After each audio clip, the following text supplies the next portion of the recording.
With its picturesque, gently rolling hills, dark forests, and Gothic castles, it's no surprise that Germany has served as the backdrop for some of literature's most iconic fairy tales. Drawing on the incredibly rich folklore of their native land, authors like Jacob and Wilhelm Grimm brought to life timeless stories of evil witches, noble heroes, beautiful princesses, and terrible monsters. Such stories were born out of a time when man-eating wolves took on public personas as being the reincarnation of evil men, such as the wolf who terrified the people of Ansbach in 1865 until they captured him, dressed him in a man's clothes, and then hung him like a criminal. It's no surprise then that in many children's tales, the malevolent force often comes in the form of a devious wolf. To better aid in its deceptive ways, the wolf will often mask its evil intentions by adopting a physical disguise, or most interestingly, shape-shifting, to assume the form of a normal man. We see this in many German folk tales, like the werewolf of Andernach, the werewolf of Ponkert, and the white wolf of the Harz Mountains. Stories about men being afflicted with lycanthropy because they have been cursed. But fantastic stories of supernatural beings lurking in European forests are of course only believable when read to small children. Certainly, such creatures have long been understood to be figments of human imagination. Why then do the following stories from military-aged men serving in various regions of Germany over the last 40 years seem to cast doubt on that presumption? To the contrary, these men insist they saw something that terrified them out of their wits. For want of a better word, because the creatures they saw vary in appearance, we might call them shapeshifters. But the Germans might call them by another name, Aufhocker. In essence, at least according to the Kurpai people of neighboring Poland, a skinwalker. This is the Smoke Pit, and these are true stories of skinwalkers in Germany.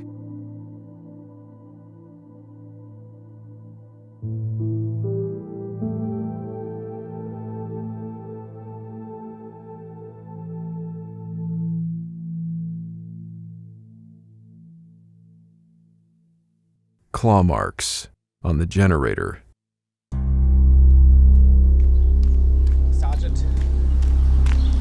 Sergeant. Cadet Schäfer. How did the repairs go? Did you manage to get some fixed? Negative, Sergeant. Perhaps you would need to come and see this. The generator has been damaged, Sergeant. Damaged? By what? I'm not sure, Sergeant. It looks like it was slashed. Maybe an animal or something? But the steel... An animal? Jawohl, Sergeant. I wasn't sure what to make of it, but So it's damaged and you're unable to repair it? Affirmative, Sergeant. What can we do? Well, the most we can do is tell the base command and put someone to guard the door, have the generator replaced. Good thing reporting this, Cadet Schäfer, but back to training with you. I'll handle this.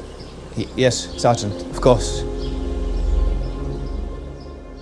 The following account was shared with the Paranormal Scholar by a man named Adolf Schäfer, a soldier who, at the time of his writing, was serving in the German Bundeswehr, the armed forces.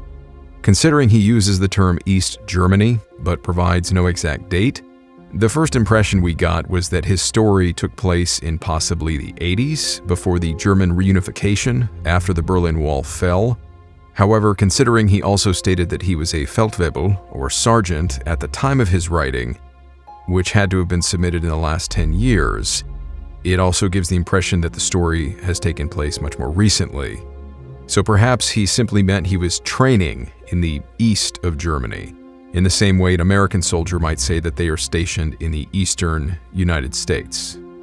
Whatever the case, he recounts to us an unnerving encounter he had during his time in basic training. He writes, "I am not easily scared. When my experience occurred, I was a cadet in boot camp in East Germany. It was around 5 o'clock in the afternoon. We were doing drill courses whilst the base was having technical problems with the electric grid, which was uncommon considering it had just been inspected days earlier, and nothing I noticed that time was really that odd. Except a few of us kept hearing these eerie, unexplainable noises coming from one of the head buildings nearby where the water is kept during 5-minute breaks. But skip ahead a few hours to around 8 o'clock. The power was going in and out again, and the drill sergeant had told me and 3 others to go fix it. So me and the others grabbed flashlights and tools and went to the basement where the generators are located. We found the first backup generator, and it was turned off, but operable as expected. It was the same with the second generator. The third generator was the largest main source of power on the base. The first thing I noticed were the scratches. This seemingly super hard to break hunk of metal had what I think were scratches and cuts, claw marks, piercing its outer metal shell like a buzzsaw. So deep, the scratches had cut the cords inside and had damaged the batteries as though they were paper. After a moment of thinking, I knew this couldn't have been a person doing this, seeing as nothing any cadet had could cut through that tough metal so easily. I immediately rushed up the stairs to tell my drill sergeant, hoping he would know what to do. He told me the most we can do is tell base command and put someone to guard the door and have the generator replaced. Good thing reporting this, Cadet Schaefer. Schaefer, after receiving a pat on the back and commendation for his report, was then told to resume his daily training activities, which went without further incident. Still, the nonchalance displayed by his sergeant at being told that someone, or some kind of animal, had ripped through one of the base's power generators did little to quell the young cadet's concerns. At best, there was an apparent saboteur running amok on their base. At worst, well, he didn't like to think about it. As the sun set and the cadets retired to their bunks, Schaefer must have drifted off into what was an uneasy sleep. And it didn't last long. He continues. Some hours later, sometime in the night, I can't be exactly sure when, I heard scratching noises, but not from the basement. They were too close and too loud, as if they were in the sleeping quarters. After that moment of realization, I open my eyes and I look around, and I saw what I thought was someone in the corner going through a bag. But when I looked around the rest of the room, sheer terror came into me because all the other bunks were full. Every one. So I thought to myself, wait, the hell? But then, as if it had heard what I was thinking, this thing, what I thought was a person in the corner, turned to face me. It was pale gray, with no nose, and had claws, like razors. This thing was skinny, and at least 2 feet taller than my 6-foot self. After that, I just froze in a blank stare of horror, and in my mind, seconds turned to minutes, minutes to hours, and hours turned into what felt like days.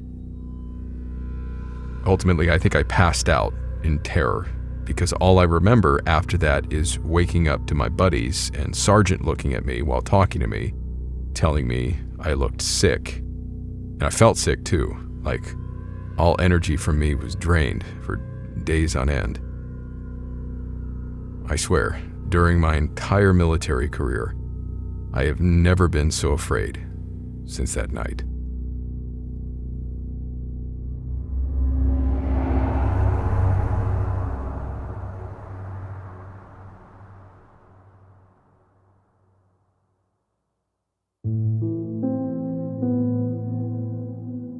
Even in my own mundane military experience, being in the Marines, boot camp can get weird at night.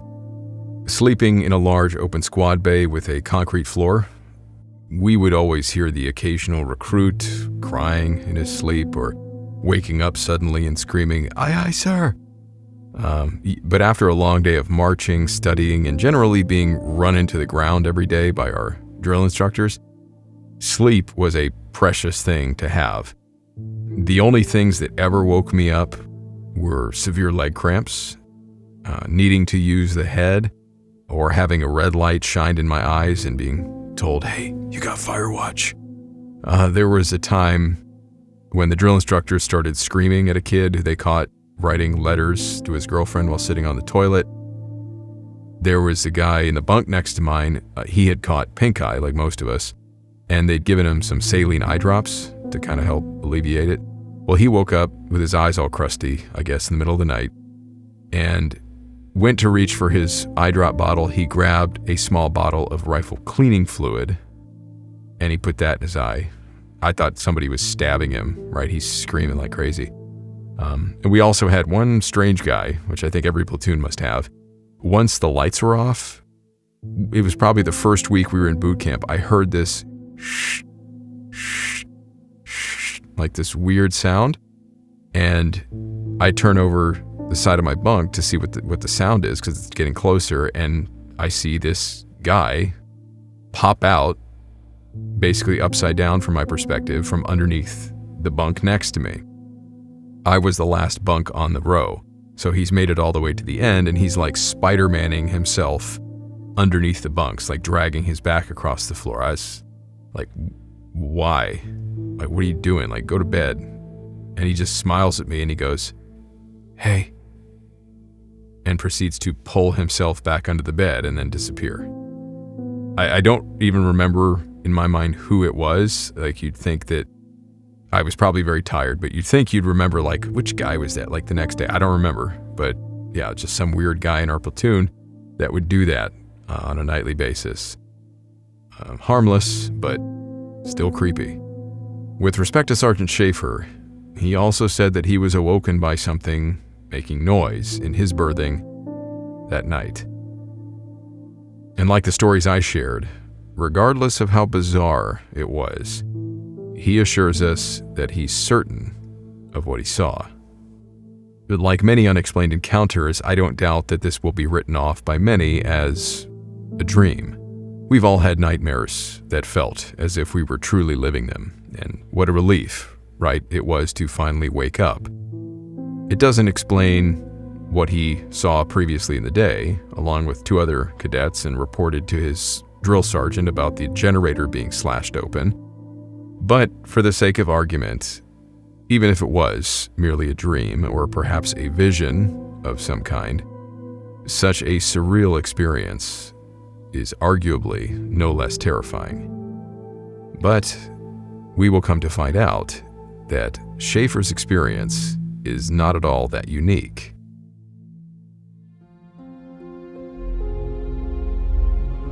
Delving into the vast realm of German legends and folklore, we come upon a creature known locally as the Aufhocker.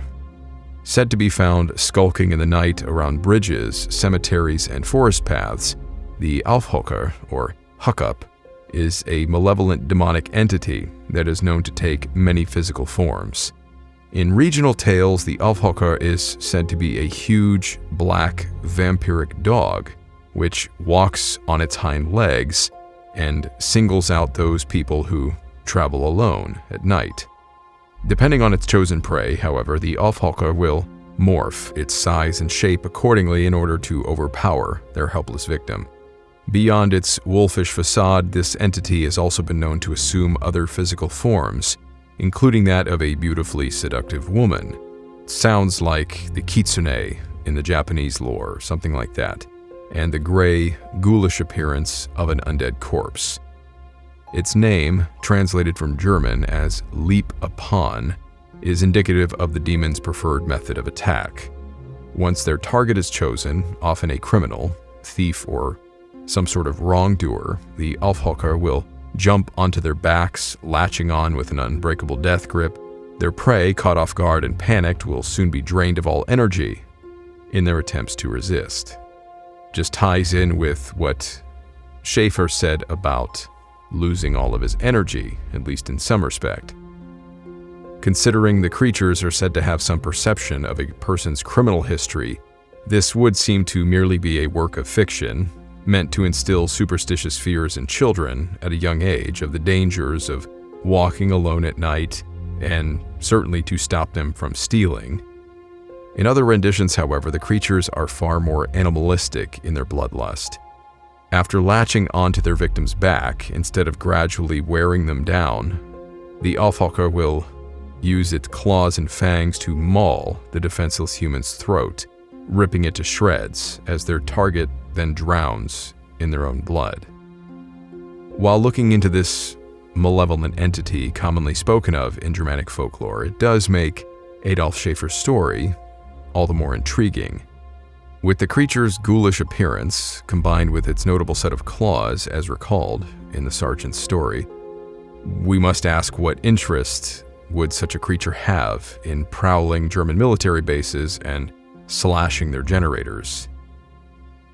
But if the next story is worth its salt, it would appear that such creatures are by no means strangers to encounters with people who spend all hours of the day and night working in remote areas. And by that, of course, I mean military personnel.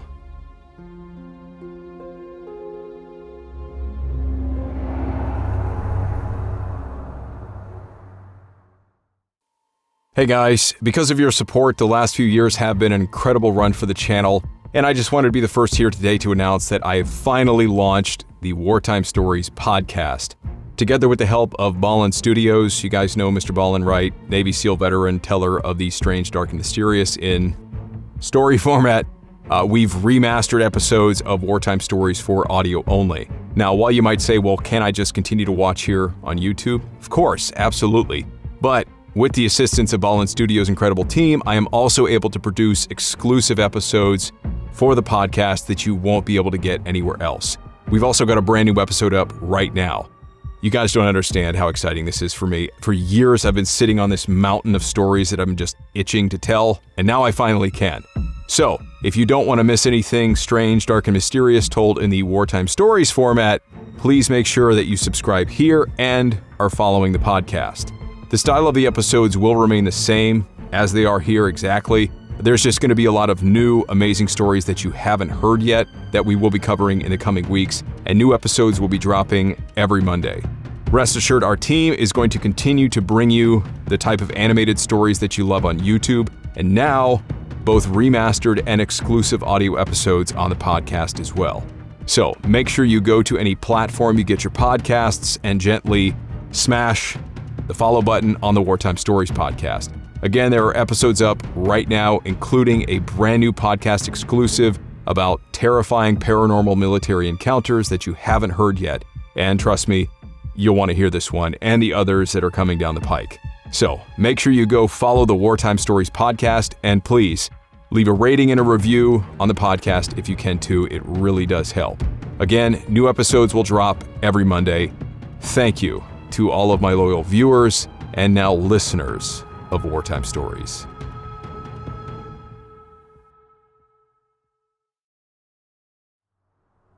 The Night Stag. Sometimes I think I should have been a pilot. Hey, flying cabs must be nice. You'd think so, but I don't have the brains for it. And as I say, it's not a matter of if you crash, it's when. Well, truer words. Sage advice. You seen the new flick yet? Raiders of the Lost Ark? I haven't. I've been meaning to take the wife once we're off rotation. Why? You seen it? How was it? It's not bad. It's got that Han Solo bloke in it, and Connery, and Nazis. I'll have to just wait till you find out. I shouldn't spoil it for you, but you are not going to... Hang on a minute. What is it? Something about the film? No. What? What's wrong? Do you see that? Over there. By the tree line about 80 meters out. Who the hell is that? More like, what the hell is that? It's got to be a person. He's standing upright. Costume or something. It's way too early for Halloween, mate. That's an animal of some kind. In the early 1980s, the Cold War, now simmering for the better part of 40 years, had the forces of NATO and the Soviet Union teetering on the edge of an all-out war, while looming hypothetical World War III was largely thought to be determined by the thousands of nuclear warheads leveled at one another across the Iron Curtain. The armies of the free world at this time deployed millions of troops to Western Europe. Working alongside regional and international allies, these troops prepared and trained for this coming war, intending to be the rock that would break the coming red tide. For a young British soldier named Francis, all of this only meant countless hours of overnight drills in preparation for a mighty struggle that would ultimately never come. On one such night in 1981, Francis, then stationed in West Germany, tells us that he found himself in an open field some 60 miles south of the city of Detmold.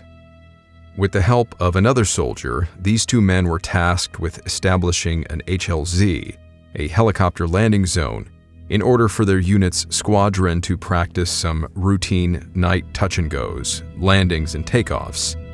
That afternoon, they arrived at this field, which was commonly used for military exercises, and went about their procedures as they had done dozens of times before, without incident. As it got dark and the crickets came out, the stillness of the night was only occasionally interrupted by the comings and goings of the helicopters. With little else to do but to stand by the field and observe these helicopter exercises until they were concluded, Francis and his friend did what all true Brits do when they had a bit of downtime. They made tea and casual conversation, something to keep them warm against the chilly night air. As yet one more helicopter touched down and lifted back off into the sky, the sound of its rotor blades rippling off into the distance, the two Tommies were once again left alone on the desolate landing zone, or so they thought. Around 1:30 a.m., as the two men eagerly awaited for the arrival of the final helicopter so they could pack up and leave, one of the men spotted something on the far side of the landing zone. Francis recounts what he saw. I looked to where he was pointing, and standing on the edge of the woods, about 80 meters across the clearing, was a figure. It was a full moon, so it was quite bright and stood out easy to see. It stood on two legs, about 7 or 8 feet tall. It had yellow eyeshine, and the body kind of shimmered in the moonlight. It made no sound, and it just really put the shits up us. It just stood there, watching us. We then heard the last cab getting closer to us, coming in for a landing, and at that point, this thing then dropped onto all fours and backed back into the woods. As soon as that cab left, we packed up and were out of there. We had a track to drive down to get back to the main road, and we must have done that at 60 miles an hour to get out of there. We never said anything to anyone, as it's not the thing to do. Brave soldier fighting the Russian hordes, but being frightened of the woods is not the image you want to give. But after that night, I avoided doing night landing sites and never felt comfortable in the woods on exercises doing night stags. We both know what we saw and didn't imagine it. I know Germany has a lot of werewolf and cryptid stories, but that night, I got well and truly shit scared and can remember it like it was last night.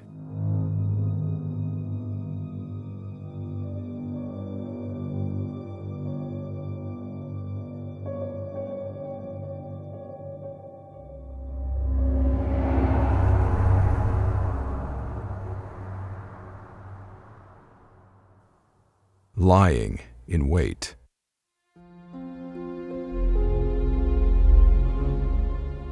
For many paranormal enthusiasts or those fascinated by cryptozoology, the creatures supposedly encountered in these two stories will almost certainly ring familiar with another infamous, malevolent supernatural being commonly spoken of in Native American lore. It would seem that the Alfhalkar, despite being half a world away from the American mainland, shares more than a few similarities with the feared skinwalker, and possibly even another creature known as a rake or pale crawler.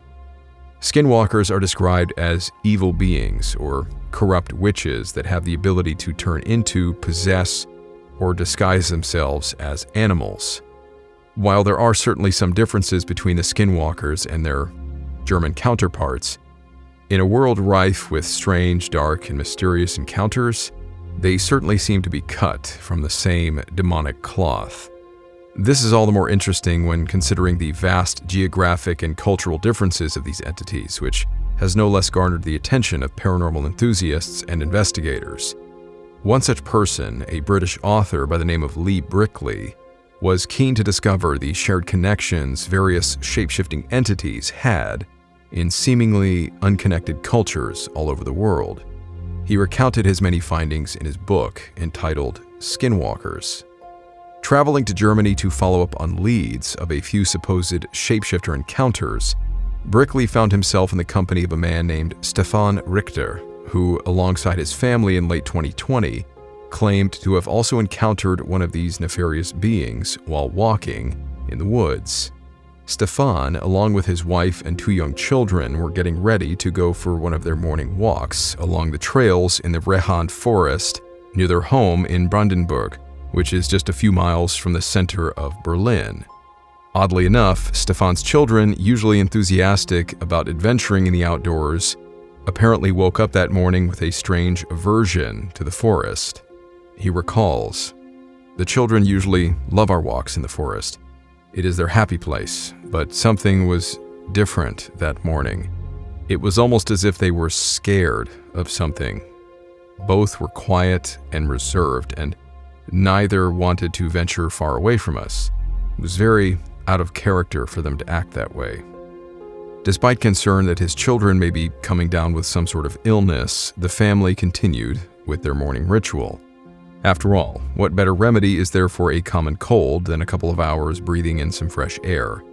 And so the Richter family made their way to the recount forest, setting off on their trek along a narrow, winding path. As they walked further into the woods, the canopy overhead grew denser, shrouding the family below in darkness. And although Stephen couldn't quite define it, something in the woods, unseen or unheard, now had him on edge. It was his wife that saw it first, freezing in her tracks, her eyes fixed at a nearby point in the surrounding trees. When asked what was wrong, Stefan's wife, in a shaking voice, said that there was someone watching them from a point beyond the trees. When asked what was wrong, Stefan's wife, in a shaking voice, told him. He said, "She stopped dead in her tracks and told me there was someone watching us from beyond the trees. I couldn't see anyone, so I told her, no, not to worry." The children seemed to be getting more upset though, and a few minutes later, my wife saw the figure in the distance for a second time and refused to continue walking. Stefan told his family to stay put and then walked ahead to see if he could see anyone for himself. And he did. He said, "He was a huge man, crouching down with what looked like an entire wolf skin draped over his head, shoulders, and back. He looked like something out of a Viking movie.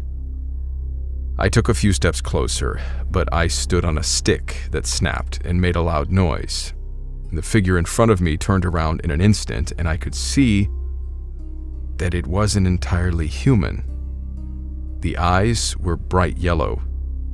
It looked straight at me before transforming in front of my very eyes. It was almost as if the wolf skin the creature wore grew over its entire body in seconds. It changed from a man into a wolf, and then began running towards myself and my family. I carry a hunting knife, and all I could think to do was to throw it in the direction of the beast. While he wasn't sure if he hit the thing or not, throwing the knife at it was apparently enough to send this unearthly creature running back deeper into the woods. Leaving the knife behind, Stefan and his wife, scooping up their terrified children, tore out of the woods as fast as they could, lest this wolf, or whatever it was, chose to come back. While the story itself was quite outlandish, Brickley, having spent the better part of the last few days with the family, had come to trust them. If anything, Stefan's retelling seemed to take an emotional toll on the man, clearly calling up a memory that he would much rather leave buried. With the Rahan Forest a mere 5 minutes down the road from the Richter household, Brickley inquired about possibly going to the site where they encountered the shapeshifter. Stefan reluctantly agreed, and then led Brickley into the woods. And much to their surprise, they found the very hunting knife that he had talked about. And chillingly, its blade was covered in the unmistakable stain of dried blood. Realizing that they may very well be in the possession of some sort of cryptid DNA, Brickley said that he insisted on finding a local blood lab and having the knife tested. Not realizing at first that they might inadvertently be suspected of murder if the knife was found with human blood, the final results of the blood tests were otherwise just as baffling as they were terrifying. The blood lab technician was confused. According to the private company that had tested the blood samples, the DNA didn't match any animal native to German soil. In fact, it didn't seem to come from any known animal in their extensive database. The closest DNA match, at 96%, was that of the steppe wolf. However, this species was almost entirely confined to the region of Siberia, the other side of the continent of Asia. She told them such an animal being sighted should be immediately reported to the authorities. Still, she said there were notable discrepancies in its DNA profile that prohibited experts from definitively identifying it. In the end, the two men and the DNA experts were at a complete loss.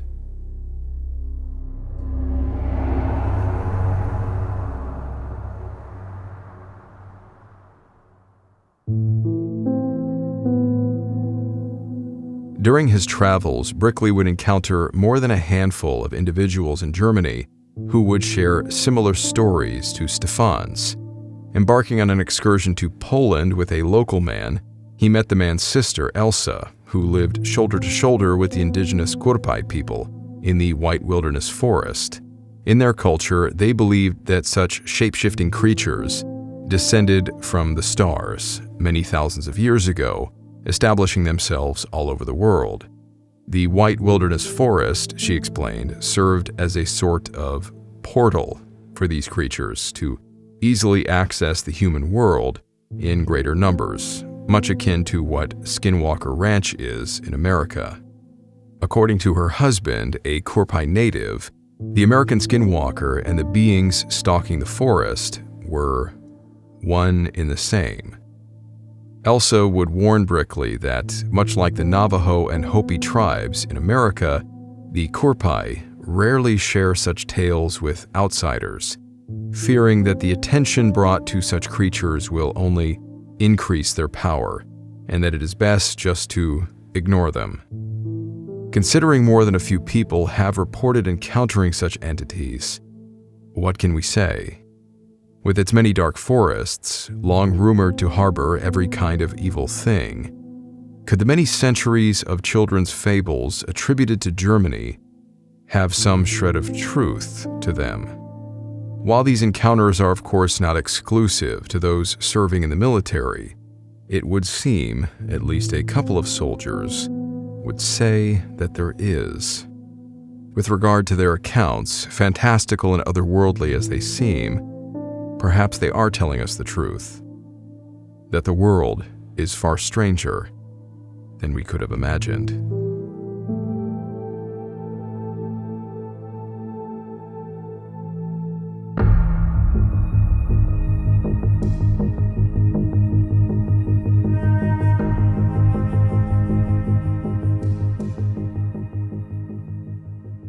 Hey guys, thanks for sticking around for the after action here in the credits. Didn't want to forget to mention, don't forget to check out the podcast. If you're looking for a brand new episode after finishing this one, we've got one over there. I don't want to give it away, but it's a interesting encounter in a place that I've been in the military. It's another creature encounter. Curious what you guys will think about it.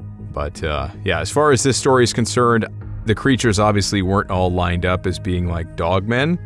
But as I kind of researched this topic with Jake, I got a sense that if you look up Ofhokar, the creature, it's supposed to come in different shapes and sizes, like it's a shapeshifter, and goblin or woman or wolf or other creatures. So I just got this sort of sense that there's no categorizing this creature. We do have other dogmen stories, and I know Bedtime Stories has covered dogmen creatures or werewolves in Germany and other places in Europe, so it's not an uncommon phenomenon to hear talked about, whatever the cause is. But in the case of the cadets' experience, even if it is a dream, you wonder, spiritually speaking, dreams can be influenced, right? Let's say the Bible talks about people having visions that were given to them, and they saw a lot of strange things in those visions, but that gives you the sense that dreams and visions kind of go hand in hand. You can even have a vision while you're awake. So, whatever spiritual entity, spiritual force is causing it, if that is the case, right, we'll never understand, I'm sure. But these people see things, they have an experience that leaves an impact on them. In closing, I guess I keep bumping into this as it was discussed and as I found out through the research and reading those books, that the Korpai people in Poland are of the opinion that the skinwalkers in America and the creatures in Europe are one and the same. So you keep bumping into that sort of, all of these creatures are somehow connected, or all of these creatures are of the same ilk, even though they're spotted in different countries and they're called by different names, and there's a long history of lore, of encounters and things with them. I'm sure that's something we'll keep bumping into in the future. But thank you guys so much for listening, for watching, for checking out the podcast if you do choose to do so. I will be producing more episodes on there because we can put out a lot more audio than we can video at this point.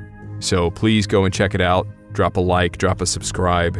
And all I can say now is thank you so much to my supporters, my YouTube channel members, my patrons, people who support the channel through purchasing merchandise and many other ways.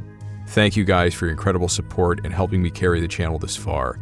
May God be with you no matter what you are dealing with. And I will see you in the next episode.